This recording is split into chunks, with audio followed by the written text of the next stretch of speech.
Democrats in the media didn't waste much time to blame climate change for the horrific wildfire that happened in Maui. If you look at it, I mean, everything from the fire, the tragic fire in Hawaii, to Texas, which had something like 75 days in a row, over 95. I mean, it's completely, really amazing what's happened with climate change. To stop these disasters from getting even worse, we have to cut the carbon pollution that's driving the climate crisis. We very, very much need to acknowledge that climate change is upon us. There are whole states, by the way, Jake, where you can't even use the words climate change because they still have a hit in the sand attitude. The Inflation Reduction Act provided some $300 billion to combat climate change and to move us away from continuing reliance on fossil fuels. But now that narrative just got confronted by reality. Maui officials are publicly blaming Hawaii's largest electric utility company for the deadly wildfires, filing a lawsuit that claims it was their intentional and malicious mismanagement of power lines that allowed the flames to spark. Fox News Digital reaching out to 5 Democratic lawmakers who pushed the theory that man-made global warming was to blame, but only hearing back from one.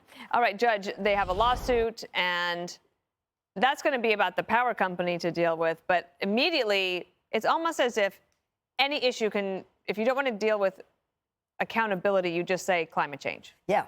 Well, I think I've said this before. In the winter, it's all about COVID. In the summer, it's all about climate change, okay? And we just need to put more money into it. I heard today the president's going to ask for more money for COVID. Yeah. I mean, so here we go again. But look, if what Mazie... if what Mazie, Senator Hirono says is true, $300 billion to fight climate change, how come this kind of thing is happening? All right, the Inflation Reduction Act was all about a giveaway to the green energy companies. In the end, it's not about global warming and it's not about climate change. It's about negligence, pure and simple. It's about ineptitude. It's about an area that didn't keep up with what was going on because they were trying to get to the green energy next step.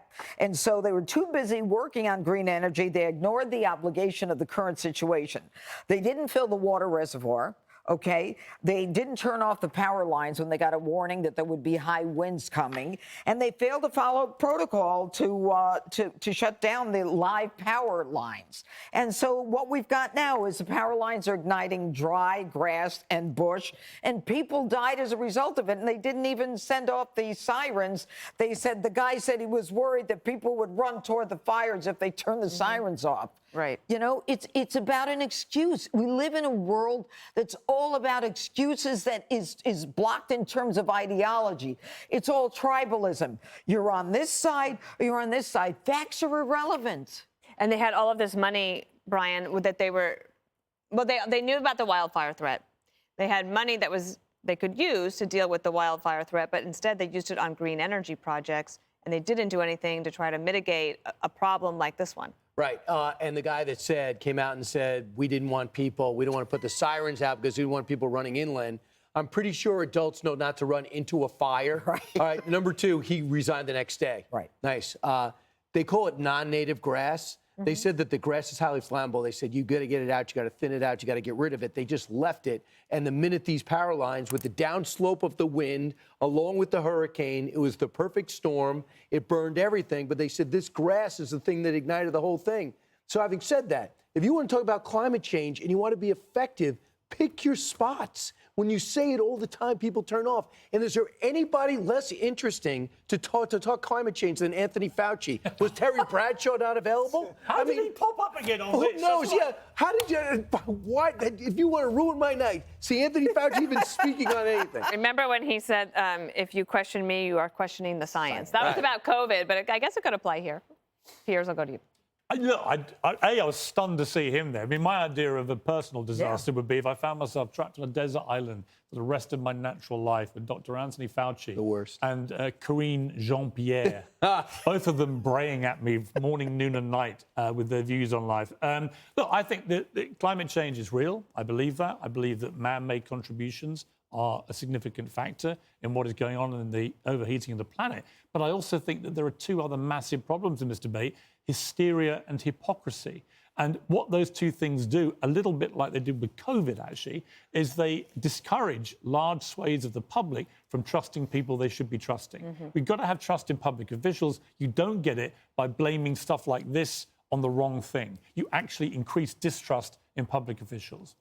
Jesse Waters. Tonight on Primetime, we have the researcher who authored the initial report saying that man-made climate change was creating more ferocious and more deadly hurricanes. She's now come out and said she got her facts wrong, and there is no connection. And now nobody in the scientific community wants to talk to her. They're just running with the junk science. And sadly, this has been seized upon by these politicians. And when you blame it on climate change during a deadly tragedy, it just divides everybody, and everybody goes to their corners and they start fighting with each other when you should be trying to get to the bottom of this investigation that proves, as you said, this was negligent homicide on a mass murderous scale by Hawaii Electric. No comment.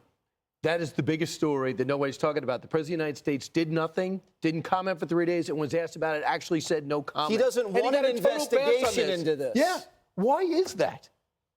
Well, they Rather certainly- blame it on Was the Hunter Republicans. involved? Oh, yeah, that would make sense.